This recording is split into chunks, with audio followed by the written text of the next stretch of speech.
another quick update. I don't know if it's going to be a quick one or not, but life's been rather humbling. Some of you might know I can have a level of arrogance or determination or willpower, and I can be opinionated about things, and especially processes when it comes to healing this body and all this kind of stuff. So it's been an experience. I spent a lot of time alone. I am actually back in civilization, but I am here at the beach. Let me show you. It looks rather remote, but it is not as remote. It's just during the week, it's not much happening here. So, it's okay. So, yeah, so I've just been keep investigating and keep looking deeper and deeper within what makes up me, who I think I am, or who I thought I was, and all of the processes I used to engage in and practice religiously. Yeah, I'm reading currently some of the books, or parts of the books again, that I used to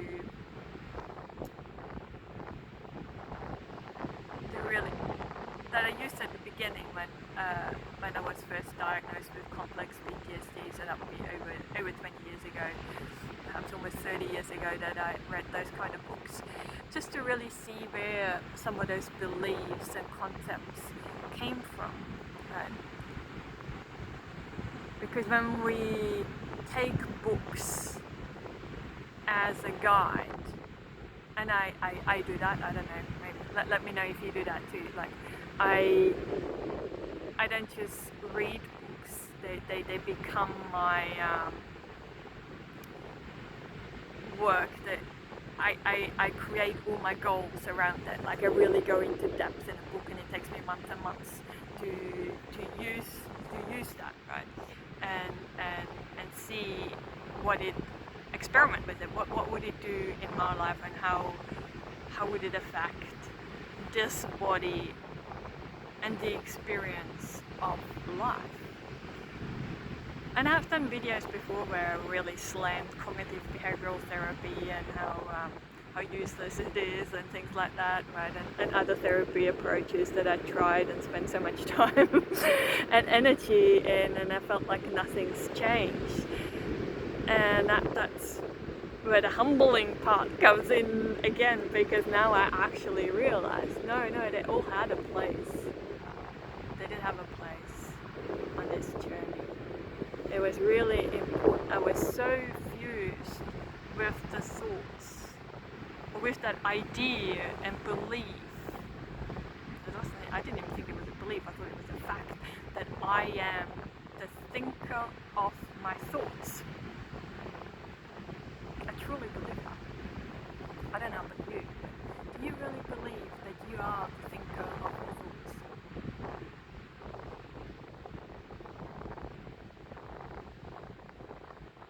Really investigate that. Where does the thought come from?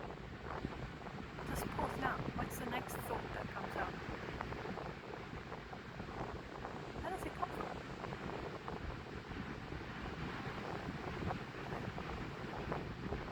So some of those approaches that I did helped me to become really aware of the type of thoughts I have and the impact of the thought, right? If I have a thought, should I really read this book, or should I book this session, or should I start this new hobby, should I change my career, should, those kind of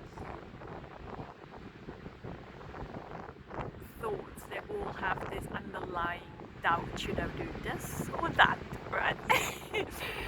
Those kind other types of thought, and really, if you have thoughts like that, to really pause and feel it. When I really believe in that thought, what happens in my body?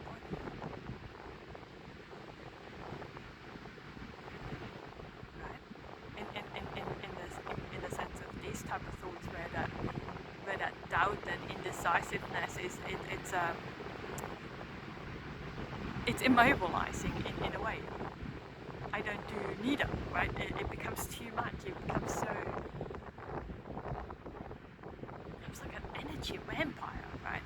So we have these kind of thoughts, or we have just, it can be thoughts of how unfair life is, people are, certain people in your life, or your situation, or things like that, or fears about where money is coming from, to pay my bill, or whether I'm going to end up on the streets, and things like that, right?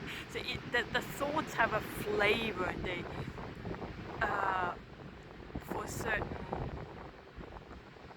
sensations that we then label as an emotion, right? To become really aware, to notice the thought arising, and then also noticing who notices that thought arises, right? I do a lot of hiking, and I catch myself time and time again. I have a monologue with myself while I'm hiking. And sometimes it's not even just with me, right? I'm actually having a monologue with another person that is not hiking with me. And to really noticing that unfolding, right?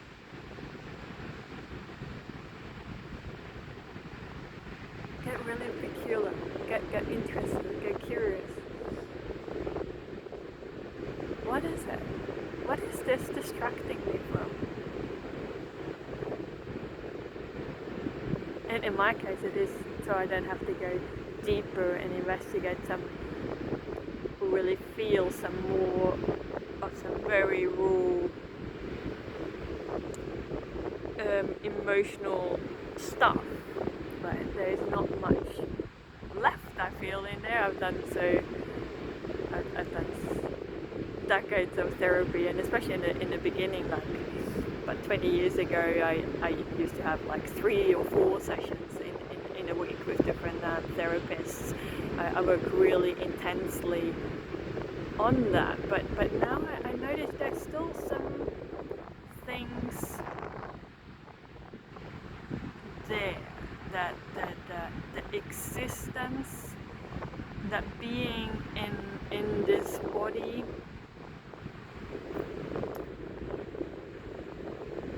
I don't have the right words for this just yet to explain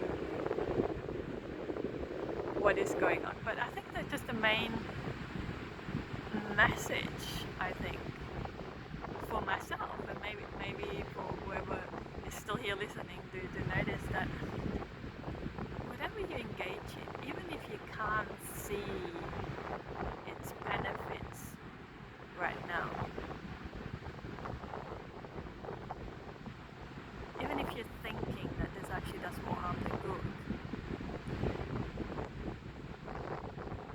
now in retrospect, I can see how it was really shaking on some very fundamental beliefs that I had. I may have not had the tools at the time to ground myself.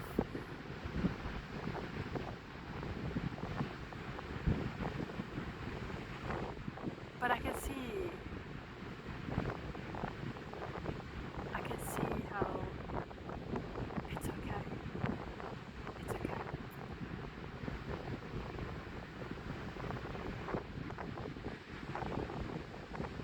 There's no more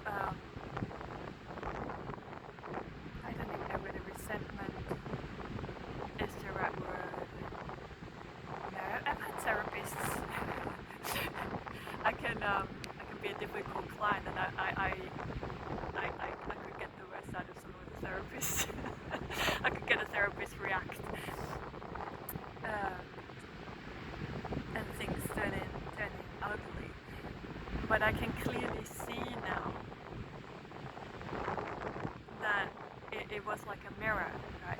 He or she was holding up a mirror. Whatever I found frustrating in that person was actually in me.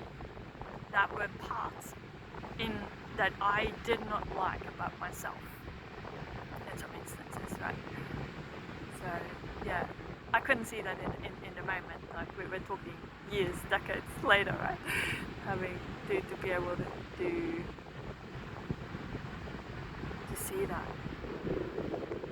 Yeah. Yes. Just be open and very curious. But thoughts, that's all I'm doing. The thoughts, and if I believe in that thought, what does that do in the body?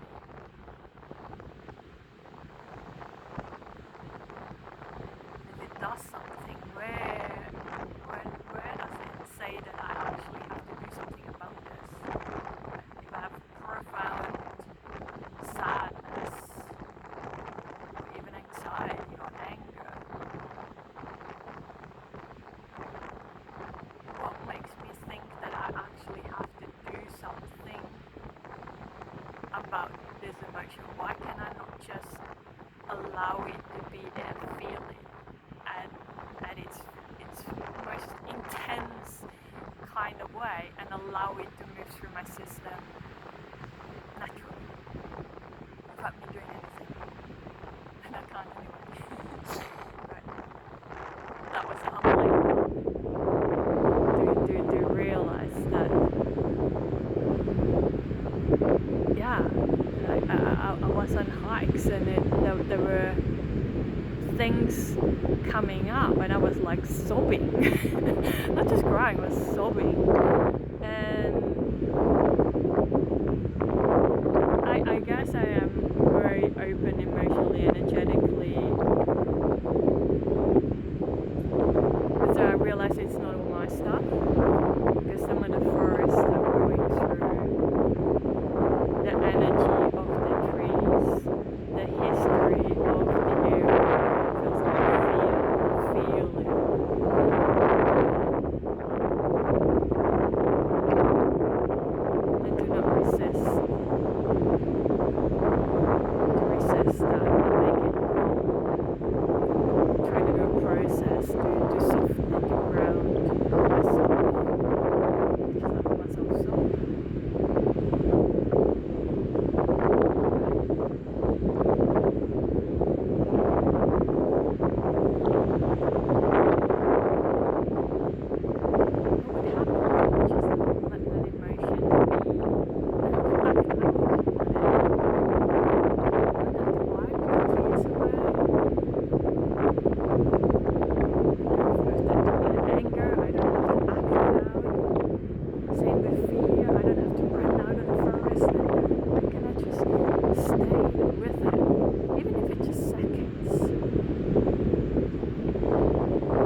stuff.